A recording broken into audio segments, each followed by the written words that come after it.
से गौरव त्यागी और हमारा आज का जो चैप्टर चल रहा है वो चल रहा है बैंकिंग।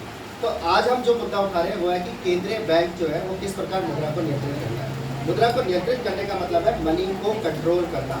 जैसे आप लोग अपनी जेब में रख के मनी को कंट्रोल करने की कोशिश करते हो, आरबीआई भी इसी तरह से मनी को कंट्रोल करने की कोशिश करता है। पर आरबीआई के पास कोई जेब नहीं है, इसलिए आरबीआई क्या करता है, दो तरीके के उपायों को लेकर चलता है। एक उपाय होता है आपका मात्रात्मक उपकरण, ठीक है। कौन सा उपाय? मात्रात्मक उपकरण।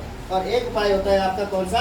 गुणात्मक उपकरण। तो हमारे पास दो उपाय होते हैं, एक मात्रात्मक उपकरण और एक गुणात्मक उपकरण। यहाँ पे आपको सेपरेटली ये समझना पड़ेगा कि मात्रात्मक उपकरण जनरली दरों से संबंधित होता है। किससे संबंधित होता है? दरों से, जिसके अंतर्गत दरों को बढ़ाया या घटाया जाता है और मुद्रा को नियंत्रित किया जाता है। पर अगर हम बात करते हैं गुणात्मक उपकरण की, तो गुणात्मक उपकरण एक ऐसा उपकरण है जिसमें केंद्रीय बैंक अपने छोटे बैंकों को यानी वाणिज्यिक बैंकों को कुछ नियम या नियति बनाकर मुद्रा को कंट्रोल करने के लिए कहता है तथा एक निश्चित स्थान पर या निश्चित विशेष क्षेत्र में पूर्ति करने के लिए निर्धारित करता है। यहाँ तक बात समझ आई? दोनों में डिफरेंस क्लियर हो गया? ओके, तो हमारी बात बनती है कि मात्रात्मक उपकरण कौन से होते हैं। ओके, एक एक करके चलते हैं। पहला आता है मात्रात्मक उपकरण में बैंक दर। बैंक दर एक ऐसी दर जिस पर वाणिज्यिक बैंक केंद्रीय बैंक से उधार लेता है। याद रहेगा, वाणिज्यिक बैंक केंद्रीय बैंक से उधार लेता है और ये उधार बिना प्रतिभूतियों के या बिना जमानत के दिया जाता है। ठीक है, यह बिना, ये वर्ड याद रखना है आपको, बिना किसी जमानत के दिया जाता है। क्लियर? ये ऋण भी अल्पकालीन ऋण ही होता है, ये दिमाग में होना चाहिए। तो एक क्वेश्चन ये बन जाता है कि बताइए बैंक दर में जमानत होती है या नहीं होती? तो ध्यान रहना चाहिए, बैंक दर में किसी भी प्रकार की जमानत नहीं। दूसरा पॉइंट बनता है कि मुद्रास्फीति की स्थिति में क्या किया जाता है। तो यहाँ पे तुम्हें क्लियर करना पड़ेगा, स्फीति का मतलब महंगाई होता है और अस्फीति का मतलब सस्ताई होता है। तो स्फीति के दौरान बैंक दरों को बढ़ा दिया जाता है, ठीक है, जिसके कारण बैंक दर जब बढ़ती है तो मुद्रा का प्रभाव बाजार से बैंकों की ओर हो जाता है। ठीक है, एक तरह से मुद्रा को सोख लिया जाता है, ठीक है, जिसकी वजह से स्फीति अंतराल ठीक हो जाता है। पर जब हम बात करते हैं अस्फीति अंतराल की, तो अस्फीति की स्थिति में क्या करा जाता है? अस्फीति की स्थिति में बैंक दरों को घटा दिया जाता है, जिसकी वजह से पैसा बैंक से बाजार की ओर प्रभावित होने लगता है और अस्फीति की स्थिति ठीक हो जाती है। ठीक है, ओके। इसके अलावा दूसरा आता है हमारा रेपो दर। रेपो दर क्या होता है? रेपो दर और बैंक दर में सिर्फ एक अंतर याद रखना है आपको, क्या?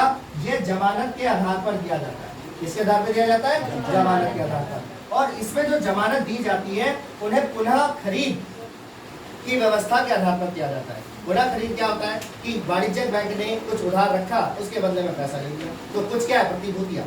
अब उन प्रतिभूतियों को एक कॉन्ट्रैक्ट के अनुसार एक समय पर वापस भी खरीद सकते हैं। ठीक है, तो उसी को कहते हैं जमानत के आधार पर ये ऋण दिया जाता है। ये ऋण भी अल्पकालीन ऋण होता है। कैसा ऋण होता है? अल्पकालीन ऋण, यानी कि कम समय के लिए। क्लियर है? इसके अंतर्गत की सेम बैंक दर की तरह जब स्फीति होती है तो इस दर को बढ़ा दिया जाता है और अस्फीति होती है तो इस दर को घटा दिया जाता है। क्लियर है? स्फीति में पैसा बाजार से बैंकों की ओर प्रभावित होने लगता है और अस्फीति में पैसा बैंक से बाजार की ओर प्रभावित होने लगता है। क्लियर है?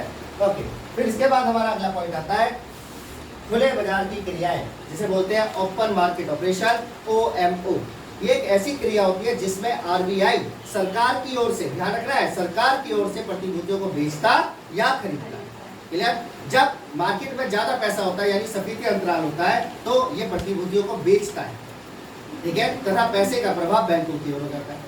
ओके, और जब अस्फीति होती है तो ये क्या करता है? प्रतिभूतियों को खरीदता है, जिससे पैसे का प्रभाव वाणिज्यिक बैंकों की ओर हो जाता है और मुद्रा की पूर्ति बढ़ने लगती है। यहाँ पे खास तौर पर ध्यान रखना है, ये प्रतिभूतियां NSC होती है। क्या होती है? NSC। NSC का मतलब नेशनल सेविंग सर्टिफिकेट, ये याद रखना है आपको। ठीक है, ओके। अगला आता है हमारा विपरीत रेपो दर। विपरीत रेपो दर क्या होती है? विपरीत रेपो दर से ही निकल के आता है। इसमें क्या होता है कि जिस वस्तु को गिरवी रखा जाता है उसके लिए एक कॉन्ट्रैक्ट बनाया जाता है जिसमें यह लिखा होता है, स्पष्ट होता है कि प्रतिभूतियों को कब, कितनी दर पर तथा किस तारीख पर वापस खरीदा जाएगा। तो उसी को हम क्या कहते हैं? विपरीत रेपो दर। क्लियर है? ओके।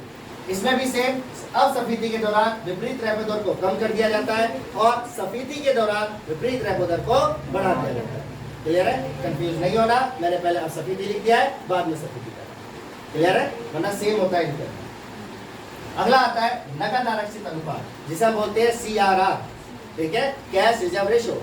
इसके अंदर क्या होता है, वाणिज्यिक बैंक अपनी नगद जमाओं का एक निश्चित अनुपात केंद्रीय बैंक के पास रखता है। तो जो निश्चित अनुपात है उसे RBI निश्चित करता है, ये ध्यान रखना है, ठीक है। और इसके अंतर्गत जब सफीदी अंतराल होता है तो CRR को बढ़ा दिया जाता है, और जब असफीदी अंतराल होता है तो CRR को घटा दिया जाता है। क्लियर है बात? ओके। अगला आता है SLR, वैधानिक तरलता अनुपात।